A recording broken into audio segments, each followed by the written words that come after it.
आप जिंदगी में ज्यादा से ज्यादा कितने घंटे सोए हैं? 10 घंटे? 15? अगर आप 300 साल तक सोए रहें तो कैसा महसूस करेंगे?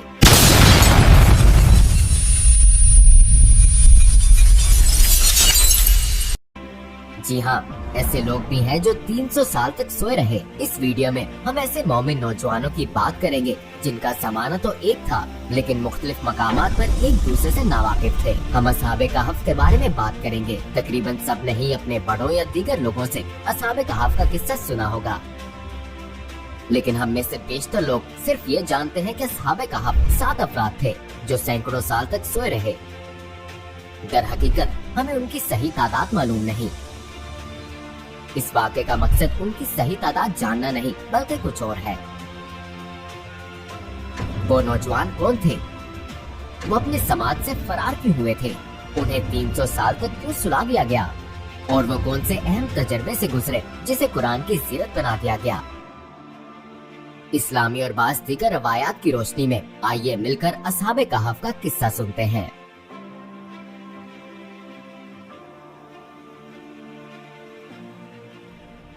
ये वो वक्त था जब मोहम्मद सल्लल्लाहु अलैहि वसल्लम दुनिया में तशरीफ नहीं लाए थे। ईसाईयत हजरत ईसा अलैहिस्सलाम की हकीकी तालीमात के मुताबिक तब तक मुकम्मल तहरीफ से पाक थी। उनमें एक खुदा को मानने वाले तौहीद परस्त ईसाई मौजूद थे। रोमी सल्तनत उस वक्त बुत परस्ती की तरफ माइल थी। वो सिर्फ बुत परस्ती नहीं बल्कि एक खुदा को मानने और बुत परस्ती छोड़कर ईसाईयत अपनाने वालों को जबरदस्ती वापस पुराने दीन पर लाते थे। उन्होंने इसके लिए तमाम हरबे आजमाए, हत्ता कि वो पुराने दीन पर न आने वाले ईसाइयों को अजियतनाक तरीकों से मौत के घाट भी उतारते थे। मसलन वो उन्हें सूली चढ़ाते और दहकती आग में जला डालते थे।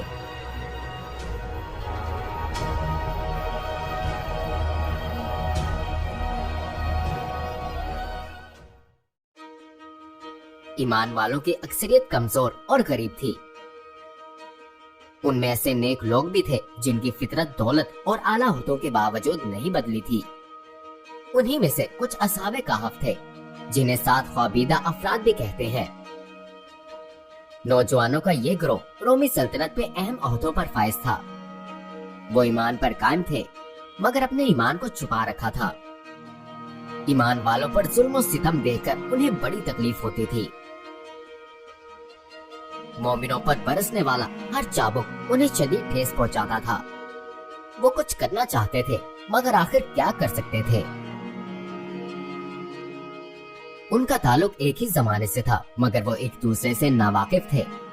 रोमी त्योहार में देवताओं पर जानवरों की भेंट चढ़ाते वक्त जब भी मुमकिन होता एक दूसरे से बेखबर, दूसरों की नजरों में आए बगैर दूर चले जाते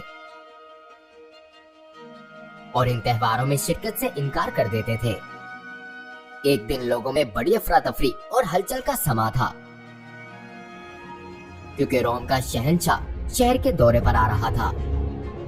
लिहाजा रोमी गवर्नर ज्यादा से ज्यादा ईसाइयों को बेदीन करना चाहता था। उसने उन पर जुल्म सितम और बढ़ा दिया। वो चाहता था कि जब रोमी शहंशाह आए तो बुत परस्ती का इनकार करने वाला कोई फर्द बाकी न रहे। मगर इनमें कुछ लोग ऐसे भी थे जिन पर उनकी तवज्जो नहीं गई। उन्हीं में शामिल कुछ लोग अल्लाह ने एक मुकर्ररा वक्त तक उन नौजवानों के ईमान को रोमी गवर्नर पर जाहिर नहीं होने दिया, बिल्कुल पैगंबर सल्लल्लाहु अलैहि वसल्लम की तरह। जब मक्के वाले उन्हें कत्ल करने पहुंचे थे तो अल्लाह की कुदरत से वो आप सल्लल्लाहु अलैहि वसल्लम को गार में न देख पाए। अब वो अहम दिन आ पहुंचा था। शहर के शुरफा बारी बारी रोमी शहंशाह के आगे झुककर अपनी वफादारी का इजहार कर रहे थे। अब असहाबे कहफ में से एक नौजवान की बारी थी जो अभी तक उनकी नजरों में नहीं आया था। उस नौजवान ने सोचा कि अब खुदा पर अपने ईमान के इजहार का दुरुस्त वक्त आ गया है। अल्लाह ने उसका दिल मजबूत कर दिया और उसने बड़ी बहादुरी से शहंशाह के सामने पुकार कर कहा, हमारा रब तो वो है जो आसमानों और जमीन का रब है।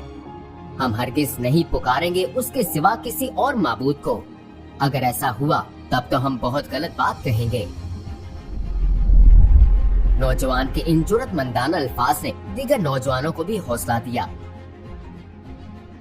और उन सब ने आगे आकर अपने खुफिया ईमान का इजहार कर दिया।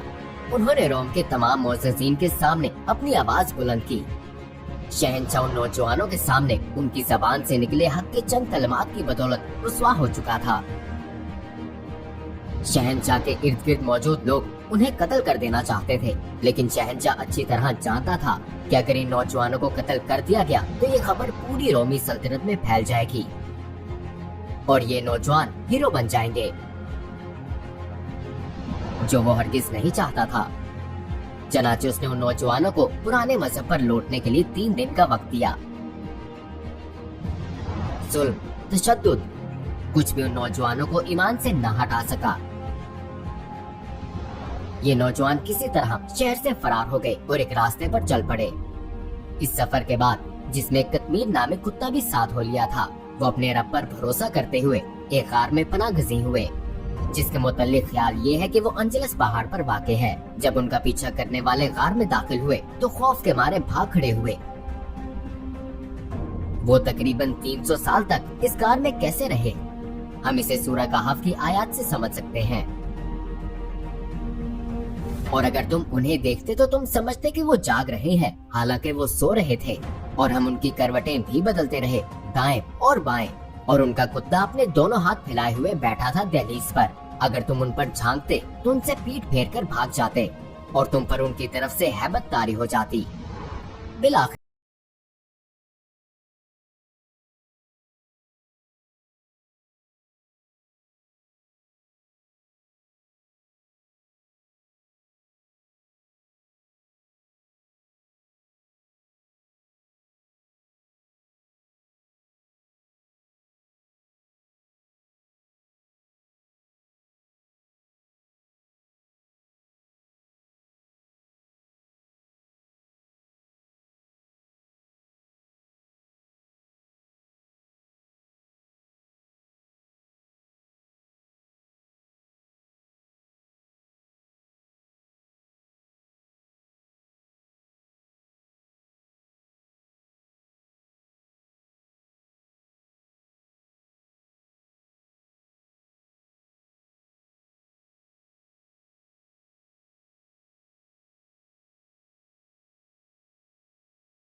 उन पर नींद तारी किए रखी।